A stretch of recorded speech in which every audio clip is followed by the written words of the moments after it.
Aprovechamos para irnos hasta la Ciudad Autónoma de Buenos Aires y saludar al doctor Gonzalo Sanz Cervino. Él forma parte del Centro de Estudios e Investigación en Ciencias Sociales y es autor del libro El Proceso Militar, un libro que se edita dentro de la colección Biblioteca de la UNI, un proyecto de razón y revolución de la Universidad Obrera. Está en línea, lo saludamos. ¿Cómo está? Muy buenos días. Hola, ¿qué tal? ¿Cómo les va?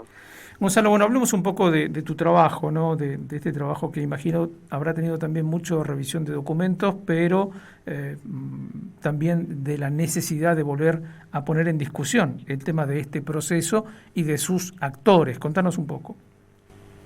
Exactamente, bueno, el libro, El Proceso Militar, que sacamos en la Biblioteca de la UNI, es un libro de divulgación que en parte recoge buena parte de mis trabajos de investigación en el marco del CONICET, donde fui becario y ahora soy investigador, donde estudio la acción política de la burguesía argentina, o sea, de los empresarios, en el periodo que va desde mediados de la década del 50 y ahora estoy llegando hasta la actualidad, pero bueno, estudié mucho la década del 60 y del 70. Y la idea del libro era un poco poner en discusión una serie de ideas muy extendidas sobre las causas y los responsables del golpe de 1976 a partir de la revisión de efectivamente muchos documentos, también de revisar mucho de lo que se había escrito, porque también es un periodo sobre el que hay muchísimas cosas escritas, pero bueno, tamizadas por dos grandes explicaciones que son inexactas sobre lo que sucedió, que son, por un lado, la teoría de los dos demonios, dominante en las décadas del 80 y hasta mediados de los 90, y luego, en los últimos años, ha aparecido una nueva explicación dominante, que es la que se impuso en la teoría de los dos demonios. Se impuso, digamos, el texto que es como el punto de partida de esa explicación, es el primer prólogo del libro Nunca Más. En 2006 se hizo un nuevo prólogo crítico de la teoría de los dos demonios con otra explicación, una explicación dominante en los últimos 10 o 15 años, que también tiene muchas inexactitudes.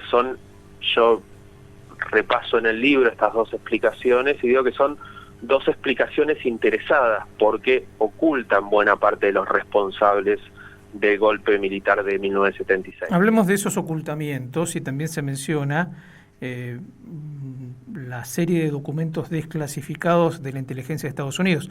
Uno sabe que hay varias instituciones que están detrás de estos documentos y que los han venido publicando no solamente para Argentina, ¿no?, sino para otros casos en nuestra América. Contanos un poco de eso, cómo encontraste estos documentos y qué vienen a señalar o a echar luz sobre qué.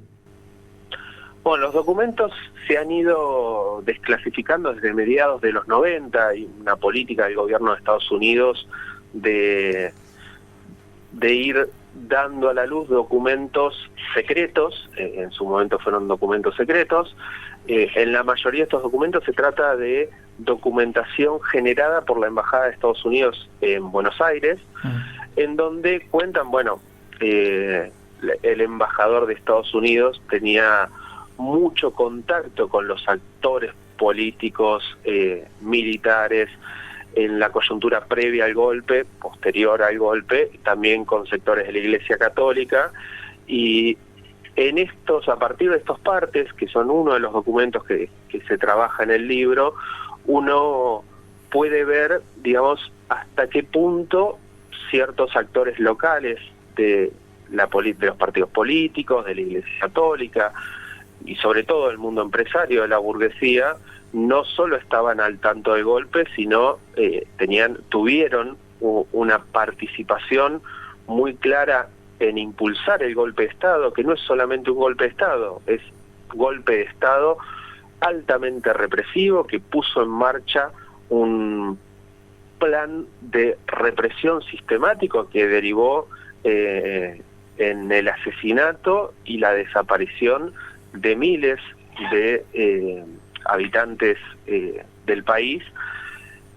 Y lo que uno ve en esos documentos es qué tan al tanto estaban todos. Es muy sintomático, por ejemplo, lo de la Iglesia Católica. Siempre se ha dado la explicación, por lo menos en algunos ámbitos. También hay libros que han develado bastante de esto, incluso antes de que aparecieran los documentos desclasificados. Recuerdo el libro de Eduardo Miñones sobre la complicidad de la Iglesia y la dictadura. Pero en general lo que aportan estos documentos es que uno se encuentra con las propias autoridades de la Iglesia. Por ejemplo, el nuncio papal Pío Laghi, reconociendo ante las autoridades de la Embajada de Estados Unidos su conocimiento sobre la maquinaria represiva, sobre las desapariciones, las torturas, y también su decisión de no hacerlo público, de encubrirlo. ¿Qué hay con los sectores empresarios? Porque uno claramente puede notar allí, sobre todo en el diseño del plan económico de los militares, en los actores, en ese diseño del plan económico, el vínculo con ciertos sectores poderosos de la agroindustria en nuestro país. ¿Qué encontraste de eso? Bueno, el golpe fue preparado con mucha anticipación, no es algo. En esta explicación de la teoría de los dos demonios aparecía se desvinculaba a las cúpulas militares de sus lazos sociales. Era la reacción de altos mandos militares que con un afán asesino tomaban el poder y enfrentaban al otro demonio que era la guerrilla. Lo que esa explicación deja de lado es los lazos sociales de todo eso. Acá había profundos enfrentamientos sociales a los que el golpe de alguna manera viene a responder. El golpe fue impulsado por sectores empresarios a los que se termina sumando prácticamente el conjunto de la burguesía argentina. O sea, prácticamente todos los empresarios terminan reclamando el golpe, porque lo que estaba en juego en ese contexto eran dos cosas. Por un lado, un fuerte cuestionamiento al sistema social, un fuerte cuestionamiento por parte de sectores de la clase obrera a la Argentina capitalista. Pero a su vez eso traía otro problema. La Argentina atravesaba, como hoy sigue atravesando, desde hacía muchísimos años, una fuerte crisis económica que para la burguesía argentina tenía una sola solución, que era el ajuste. El problema es que ese ajuste no podía avanzar si no se doblegaba la capacidad de la clase obrera de enfrentar ese ajuste. El Rodrigazo, un hecho que se produce a mediados de 1975, es en ese sentido un punto de inflexión para la burguesía. El Rodrigazo es un gigantesco plan de ajuste que se implementa en pleno gobierno peronista, un gobierno elegido democráticamente, y es un plan que no logra durar ni un mes.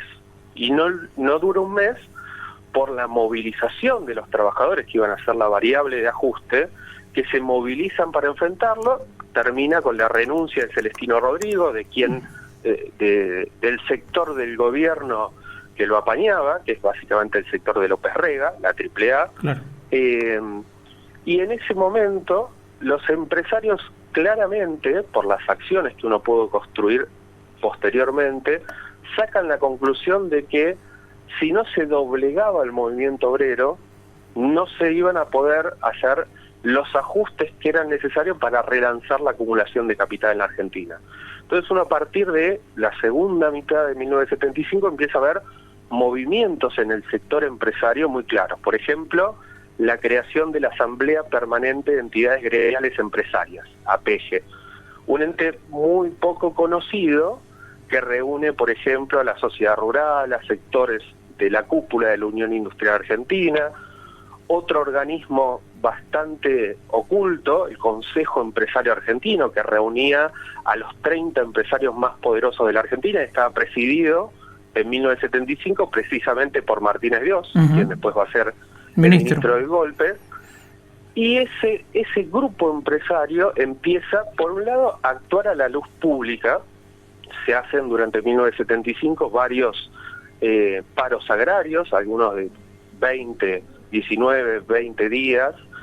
Se hace un lockout general el 16 de febrero de 1976. Todos los empresarios paran, cierran las fábricas, lo que era, digamos, con tintes claramente golpistas, y a su vez empiezan a conspirar por lo bajo. Estos empresarios se reúnen, van delineando un plan económico, van negociando con los militares el alcance de la represión, dónde se iba a reprimir. Bueno, es muy sintomático que en la misma madrugada del golpe, las principales fábricas que tenían una fuerte conflictividad obrera, Techint, Ford, las fábricas de alimenticias del grupo Bunge-Born, amanecen militarizadas, o sea, con destacamentos militares, con ametralladoras, con vehículos. Todos ellos tenían ya, esa misma madrugada del golpe, la lista de los obreros que tenían que encarcelar de manera clandestina, que muchos de ellos luego terminaron desaparecidos. Esas listas habían llegado a manos de los militares por la complicidad de algunos sectores de las direcciones sindicales peronistas y de los dueños de esas fábricas. Gonzalo, no sé si esto forma parte de tu trabajo. Cuando comenzábamos la nota hablabas de hasta qué punto has llegado desde el punto de vista cronológico, digamos, pero ¿te da la impresión de que hay fenómenos persistentes, digamos, en el sentido de legislación o de modelos que fueron implementados durante el proceso y que continúan hoy vigentes? Uno puede encontrar, por ejemplo, algunas leyes o algunas formas de abordar algunas problemáticas. ¿Forma parte esto de tu trabajo? Sí, efectivamente, una de las cosas que intento ver en el trabajo es también las continuidades, más allá de el golpe del 76, de una estrategia. Decía recién que la Argentina vive hace muchísimos años una crisis económica permanente y que hay una respuesta por parte de los sectores empresarios y también de los gobiernos afines, que no son solo los que se suele tildar de neoliberales, una respuesta que es el ajuste. Bueno, eso es muy claro, esa continuidad de esta, por un lado, la complicidad de sectores empresarios con sectores políticos, y por otro lado esta estrategia del ajuste permanente es muy claro, sobre todo en lo que sucede después de la dictadura. La dictadura lo que hace es sentar las bases para un nuevo equilibrio de poder. Se elimina a un sector y se disciplina con ello al conjunto de la clase obrera argentina, y a partir de ahí, una vez completada esta tarea de disciplinamiento de la clase obrera, los mismos sectores empresarios que habían impulsado el golpe de Estado, que sostienen a la dictadura militar en el poder, empiezan a sacársela de encima. Cuando uno ve cuáles son los grupos empresarios más implicados en el golpe, Techint, Ford, Macri, sectores de la burguesía agraria, también sectores de pequeños empresarios, uno ve qué hicieron luego de 1983 fue reciclarse democráticamente. De hecho, este grupo, el Consejo Empresario Argentino, va a mutar hacia un nuevo grupo, que es el de los capitanes de la industria, que son prácticamente el grupo de consulta de Alfonsín para la implementación del plan económico. Y uno ve una continuidad muy fuerte en esos sectores que siguen siendo dominantes en la sociedad, pero ya bajo otra forma política, que es la forma democrática. Y luego uno ve los planes económicos que se implementan, la evolución de las variables sociales, y aquello que quería conseguir Martínez de Hoz, que era un fuerte ajuste sobre los sectores trabajadores para relanzar la acumulación de capital, se termina de consumar en democracia. Cuando uno mira, por ejemplo, la evolución de los salarios, cuando uno mira, por ejemplo, la evolución del desempleo, uno ve que los salarios, por ejemplo, caen muy fuertemente en 1976. Claro. A partir de ahí describen una especie de serrucho, o sea, suben y bajan, pero ese serrucho es descendente. Suben un poco, bajan más. Suben nunca hasta el punto anterior y vuelven a bajar. La tendencia de largo plazo es a la destrucción del salario de los argentinos. Cuando uno piensa en las condiciones de vida que tenían los trabajadores en la década del 60, del 70, nuestros padres, nuestros abuelos tenían la posibilidad de comprarse una casa y hoy ve cuáles son las posibilidades de los trabajadores, se da cuenta de cómo han ido evolucionando los salarios. Lo mismo, por ejemplo, con la desocupación. La desocupación en los 70 no existía. A partir del golpe del 76, uno ve que no solo por el golpe, sino que en democracia continúa una misma línea de ascenso de la desocupación que en cada periodo va adquiriendo nuevos pisos. Eso no es más que la continuidad de ese ajuste que empieza a implementarse una vez que la burguesía, los empresarios logran vencer, logran derrotar a esos trabajadores que estaban resistiendo ese avance. Gonzalo, para cerrar, ¿cómo hace la gente para encontrarse con tu libro u otros de la colección Biblioteca de la UNI? Bueno, pueden escribir a Razón de Revolución, pueden buscarnos en nuestras redes sociales, Ediciones R&R es el título de la editorial. Tenemos también cierta distribución en librerías, pero también hacemos envíos y tenemos compañeros en varias provincias que también pueden acercar y son libros muy económicos. El libro este está a 100 pesos, que prácticamente no te compras ni un alfajor y podés disfrutar de este o de muchos otros libros muy interesantes sobre la realidad argentina y mundial. Gonzalo, muchas gracias por atendernos.